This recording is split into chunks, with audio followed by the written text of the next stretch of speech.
Welcome, students, to the final episode of the Company Program Podcast. Feels really weird saying that, but let's not get too sentimental right now and head into what we need to focus on our last week of Company Program. As you can probably expect, there's not too many things we actually need to do at this point. One thing we do need to focus on is making the final draft of our shareholders report. Remember, everybody needs to have this completed for their teams in order to successfully complete the company program. This will be due at the end of this week. At this point, you should be done liquidating your company.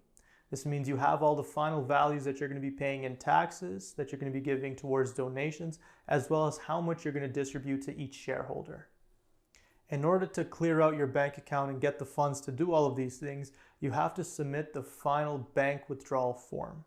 This is also due at the end of this week. I wanted to give you a quick reminder that the company program bank accounts for each team will automatically close within about 2 weeks. So you want to make sure you submit this assignment on time. Otherwise, the funds will be taken from that and considered as a donation towards junior achievement to help grow the company program. If you were shortlisted for individual scholarships or awards, congratulations. Remember that you're going to be meeting with a panel of judges on this week's Wednesday. That's March 16th, so be sure you're ready for that. Practice a little bit. Don't be too nervous, and you're going to do great. If you applied for a scholarship or award and didn't get shortlisted, I know that can be a discouraging feeling, and you might be kind of upset because things didn't go how you thought they would. I wanted to let you know that you still did a great job in the company program. Honestly, anybody that made it this far, let alone fill those applications and go through the processes, did an amazing job, and you've definitely set yourself apart from your peers. So that's something you should be proud of as you walk away from the program. After this week, you have spring break, but the week after that, that's when we're planning on doing some kind of a celebration of achievement. We've had something special planned, something that we hope all of you will enjoy in place of the usual big event that we have. And that's all we have for this final week of the company program. All of you did such an amazing job, and I hope you can take this week to enjoy some time with your new friends and reflect on all of the amazing things you did in the company program. Now, let's hear from this week's company program guests. Welcome, students, to this week's interview portion. I'm very excited here to have Mark Blackwell, who is involved with company program and junior achievement to this day. But the exciting thing is that Mark was once a student himself in the program. Now we have a few questions here, and Mark's had an incredible journey that he's going to tell you all about. We're going to basically draw out a picture of Mark's journey from being a student such as yourselves in the company program to a present day successful entrepreneur.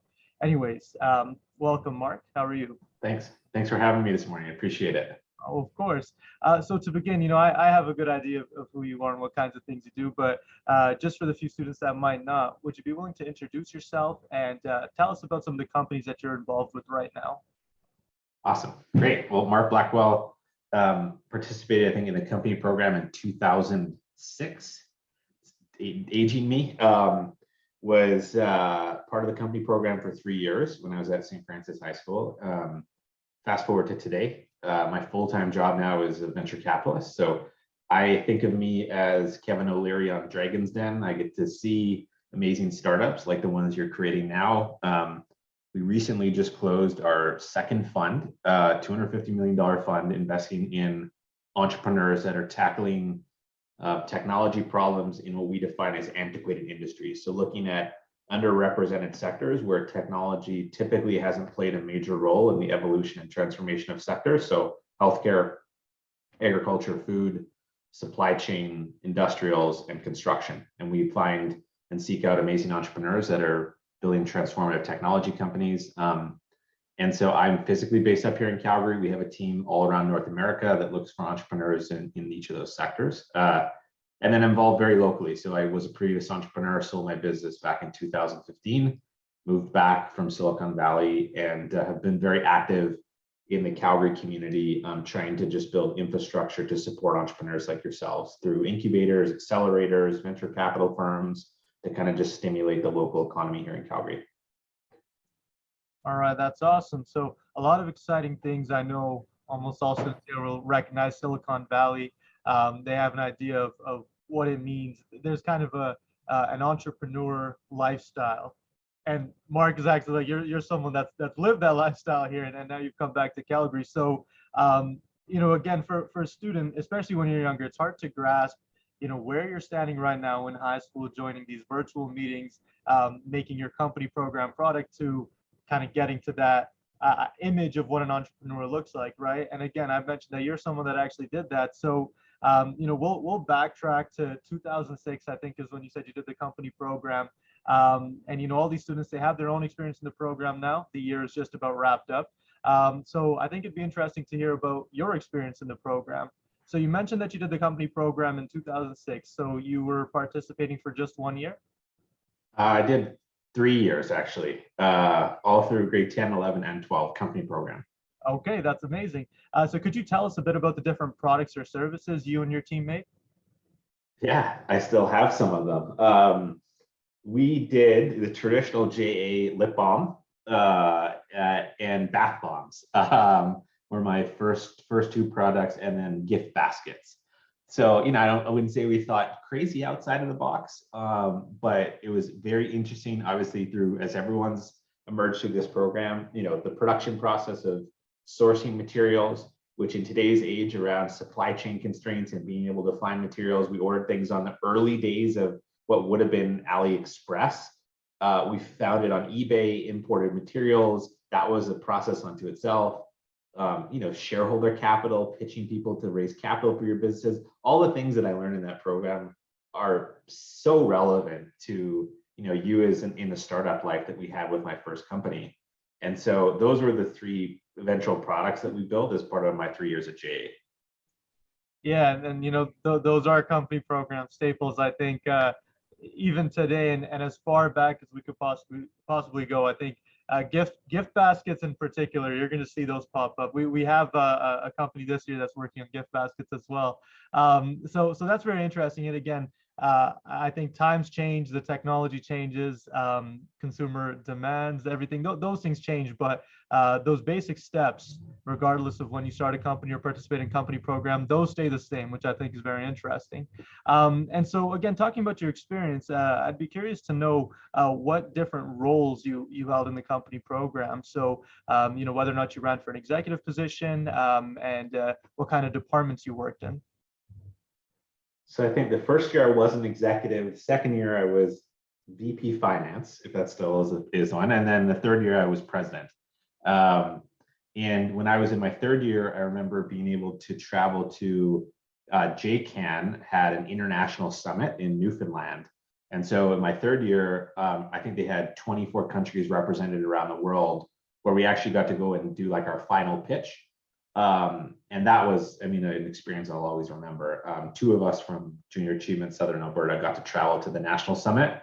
And so that was an experience I had as my last year as president of the company program. That's awesome. I think at that time it was called like CanJack. That's right. Yeah. Yeah. I still have my like CanJack scholarship. I think I won a $2,500 scholarship. I still have the certificate at my parents' house. That's awesome. Yeah. That's funny. Yeah, it was CanJack back then. I was doing a little bit of research. I got curious myself. And then in 2019, now it's called the JA Success Summit. So students, for your information, that is still something that you can participate in, not so much in person anymore, maybe next year, but JA Canada, we still host a virtual Company of the Year Summit, and it is very exciting, just as Mark is describing here. So, and you did touch on a little bit what I was going to ask next, right? In terms of your company program experience, I was wondering what the highlight was. So you talked about going to Newfoundland. Was there anything else that kind of sticks out to you? So, for me, I'm an alumni of the program as well. And I did the company program in the 2010s. And I didn't take any trips or anything like that, but I distinctly remember, spending time with my friends, even taking the bus to get to our venue, working on these are the kinds of things that I remember. So, would you say there was any other kind of highlights or core memories that stick out from your time in the company program? So for us, it was selling at like craft sales, Christmas sales every year. That was always in this world, everything's going to go on virtual, but the parallel, I guess, to what students are learning about on like online sales, conversion, setting up a Shopify account, doing returns. These are all what we had to learn in the physical, I guess, brick and mortar side. And I would say 95% of our teams were just scared to interact and sell. But like the art of selling was something that, going out into, I think we did like 11 Christmas fairs one year selling bath bombs. And like we went to every single one, our parents would drop us off, we had shifts, and that made me extremely uncomfortable. But I'll look back on that as like something, regardless of any position you're in your career, whether you're an entrepreneur or not, like the art of selling and being able to sell yourself and a product was something that will always stick out to me. And by like the 10th or 11th version of those craft sales at Christmas time, we had an amazing sales pitch down. Even though we were selling bath bombs and they're relatively nuanced, that will always stick out in my mind with me and my VP of sales, just being able to like sell. And I'll always be grateful for that. Yeah, that's awesome. I think, this year we were fortunate enough to have a trade show at Cross Iron Mills. It's one that we usually host annually. And I know a lot of the students, I was asking them, they were describing a similar experience of like that first time. You're nervous, you don't really want to go up to somebody, but the art of selling, as you describe it, that is a practice thing as well, right? So having 11 trade shows under your belt, I'm sure you really refined and honed down that pitch, and you know how to go up to people and really describe the value of your product, even something like bath bombs, right? Yeah, absolutely. Yeah, that's Absolutely. awesome. Yeah. Anyway, so moving along outside of the company program now, right? Again, we know that you're involved in venture capital right now. Now we know, kind of some of the highlights, the roles, and the products you made while you're in the company program. Would you be able to paint us a picture of the years following high school and company program? So, what kinds of things were you doing after high school, and what kind of ventures did you involve yourself in? So I went to University of Calgary, went to the Haskell School of Business. I would say I was not the model student, mostly because I was just very active in clubs for the 5 years that I was in university. In 5 years, I ended up extending my time. I loved the university experience, and I think now it's becoming, as we move back to hybrid and in person, the importance of the relationships you built at Haskell. Back in the day, we had these old decrepit clubs trailers, which would always be like the highlights of my memory of my university experience. And so I would say that to me really kind of formed my kind of entrepreneurial journey. So I started a student club in my first year and ran that for 4 or 5 years, got super active in a bunch of extracurricular activities.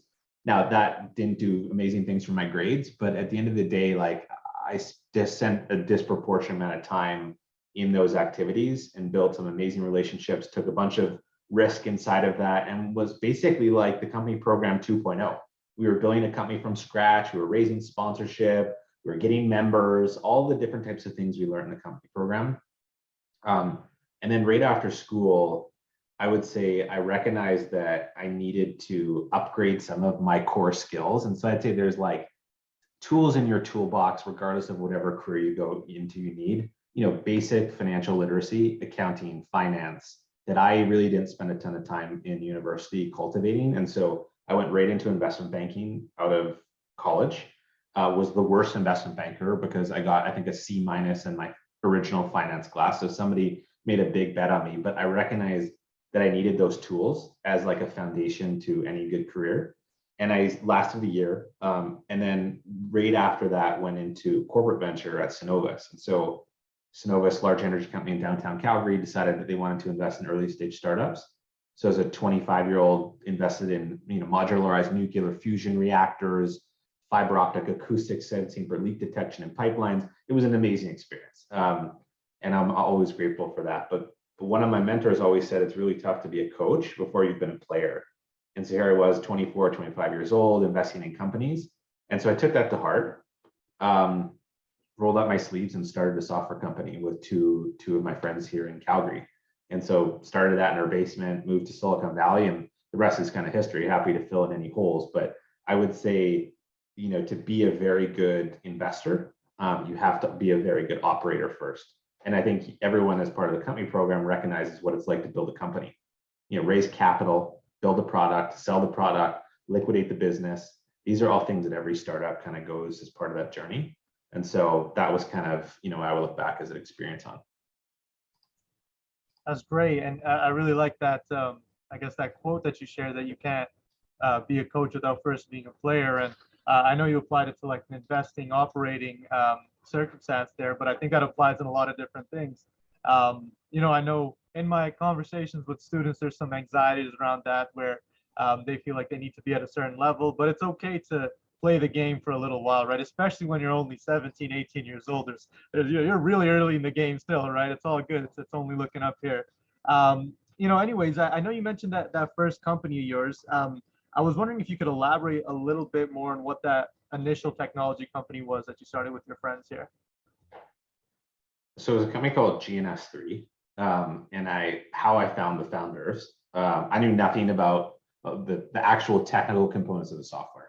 I went to every pitch event, I went to every startup Calgary event in Calgary, and I got to meet a ton of entrepreneurs and just really clicked with the founder of this business. He got up on stage, he was a dropout from Mount Royal, and started this business with actually one of our other co-founders who had immigrated here from France, and really just wanted to be close to the mountains. The two of them were roommates, and he discovered what his French roommate was working on, a very technical piece of networking software that helped individuals train for network certifications, and realized that this individual was getting just massive amounts of traction, but never really wanted to create a business out of it. And so I recognize the fact that I'm not one of those founders that could come up with a great concept, but recognize I had tools in my toolkit to help support them. And so I haphazardly found the CEO at a startup pitch event, and I said, look, I would love to work with you. And I did this for 3 or 4 companies when I was working at Synovus, just moonlighted, evenings and weekends. I said, I'd love to help you think about your business. And at that point, we just created a really strong bond with each other, and went in, 4 or 5 weeks later, quit my job at Synovus and joined this business. And we bootstrapped it. And bootstrap meaning we didn't raise any money. We crowdfunded the first $950,000, which is now very ubiquitous. Like, you look at all the crowdfunding platforms that are out there. We used a platform called Tilt, which was the early days of crowdfunding 1.0. When we launched our crowdfunding campaign, I think we had thought we'd raise 50,000. We ended up raising 75,000 in the first 12 seconds. We crashed the servers of the crowdfunding campaign and eventually ended up raising over 900,000. And that was like the aha moment for us, that one, we had this very robust community of users using a free tool, that we now had a robust community of people that were willing to pay for a software. So that was the light bulb for us. We'd raised money. So I decided to pack my bags, move to Silicon Valley, lived in a hacker house with 17 guys down in Sunnyvale, California, and participated in the Plug and Play Accelerator. And from there, we kept the team super lean. So we weren't one of those startups that added 100 employees. We stayed with the 3 of us from the beginning to the end. We scaled the business from $2,500 in revenue to $500,000 a month in revenue in 6 months. And within 18 months after starting the business, we were acquired for $32 million by a company down in Austin, Texas. Just 3 guys, the 2 of them still living in their apartment here in Calgary, me living in a hacker house in Silicon Valley. And so it was a crazy journey. Part luck, part timing, part grit. I mean, I was at the time CFO, VP sales. I did everything, but didn't touch the code. And so it was a crazy journey from start to finish with the business. That's good to hear. See, myself, since you're a member of our board, I did know that story, but it is different actually hearing it come from you. So that sounds like quite the adventure there. And then a question, it comes up a lot here amongst the students and everything. I guess it has to do with the idea of entrepreneurial risk, right? So you mentioned that with that first company, especially when you found a place in Synovus that you really enjoyed your job, you were comfortable there, but maybe 4 to 5 weeks after you met with your co-founders and you were kind of just working on it evenings and weekends, only 4 to 5 weeks later, you quit that job to pursue this venture. How did you feel about that? Was that something that was intimidating, scary at the time? How did you push yourself to follow through with that? That's a great question. I mean, your risk appetite is probably never higher out of college. I, at the time, had just had a new girlfriend, didn't have a mortgage, didn't have a dog, didn't have a house, didn't have anything. And so you think about Tim Ferriss always talks about fear setting, what is the worst that could happen in certain scenarios, and you being comfortable with that. And to me, it was, what was the worst that could happen? I joined the startup, it goes to 0, and I come back and work at Synovus. to me, that was a really important around like setting those expectations up front. Not going in it with, crazy outlandish ideas that we'd sell the business, but it was the right time and the right place and the right group of people. And I think I found through my career, I followed the people and not the ideas. The two co-founders I'd worked with were amazing individuals. We clicked really well, and we're basically a perfect trifecta, like a three-legged stool. And so for me, it was I wouldn't say an easy decision, but like the light bulb moment of inflection when we raised that crowdfunding campaign, I was like, if I don't do this now, I'm never going to do this in my life. And so I think that like taking some of those early risks in your career, whether it's quitting your job and starting a company or quitting your job and traveling. I traveled for a year. I took a sabbatical in 2018, visited 42 countries, sold what we had, went on a backpacking trip. I mean, these are the only times that I think you can take these elements of risk. Fast forward today, I have a 14-month-old baby, I have a house. Those types of risks are far more calculated. And so while it can be scary, I think there's now so much infrastructure to support entrepreneurs in Calgary and around that it's become less scary and intimidating. Entrepreneurship, when I was starting, like a startup in Calgary in 2015, was really nuanced. Like I always say, we were kind of in the shadows of the towers of the downtown oil and gas business. Now it's like flourishing. You look at all the great companies that have been created here in startups. So I'd say there's far more infrastructure, far more capital, far more resourcing to make that leap to become an entrepreneur far less scary than it was maybe when I'm back in 2015. Yeah, that makes sense. And really, it's astounding. That's around the time that I started in the company program. It was in 2015. And each year, even like 15, 16, 17, 18, the dialogue around entrepreneurship in Calgary was changing. And today, through our different programs, when we talk to high school students, we really encourage them to enter some of these different spaces, whether that be technology or film and television, whatever it might be. I think Calgary is a great place. Of course, I'm a little bit biased, right? But Calgary is a great place for entrepreneurship and to build your career and take those risks that we're talking about. We're just about wrapped up here. I only have two more quick questions. After hearing about your journey, and again, kind of filling in those holes to present day, I was curious to know whether or not there's any lessons that you picked up in company program that you still apply in your day-to-day life. I would say intellectual curiosity. When we scout CEOs that we invest in, sales are always important. And I think like pushing yourself to some level of uncomfortability. I remember my first job out of college, as a summer student, I went to New York, worked for this crazy hedge fund, and the hedge fund manager always just made me like it was like dialing for dollars. And I was so uncomfortable with that, calling companies, seeing if I could pitch them. And like that, you have to continue to get outside of your comfort zone around like selling something or selling yourself. And that's a big portion of it. And then the second part is just like intellectual curiosity.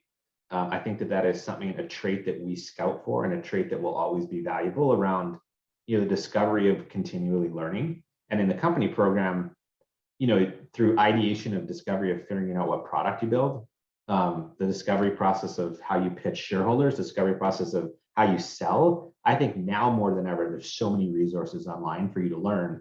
And the programmatic side of what the students have learned through like the Shopify storefront, these are all things that you have to continually evolve. Like, was there a Shopify developer as a job category 7 years ago? No. Like the jobs of the future probably don't even exist today. And I think as students think about their careers, like lifelong learning, intellectual curiosity, and being passionate about something is really critically important. And so that to me, I would say would be the biggest trait that I've carried with me through the program, through the company program to now. I'm curious. And my job, I get to manifest that through my job. Like I get the best job in the world. I get to meet, 15 entrepreneurs a week that are all super passionate about selling something or building something. And I get the fortunate job to work with these entrepreneurs every day and fund them. So I feel very blessed, with my position now to be able to meet the most intellectually curious people that are out there building cool things. That's awesome. Yeah, and I think that curiosity piece, you should never really let go of that. I think that's important to students. Anyways, I know we're getting close on time here. So the final question, or I guess statement from you, I was wanting to know if you had any pieces of advice for students leaving the company program right now, specifically those that want to go on to create their own businesses. Do you have any nugget of wisdom to share to these young people? Yeah, I mean, I'd say continue to cultivate the relationships you've made in the program.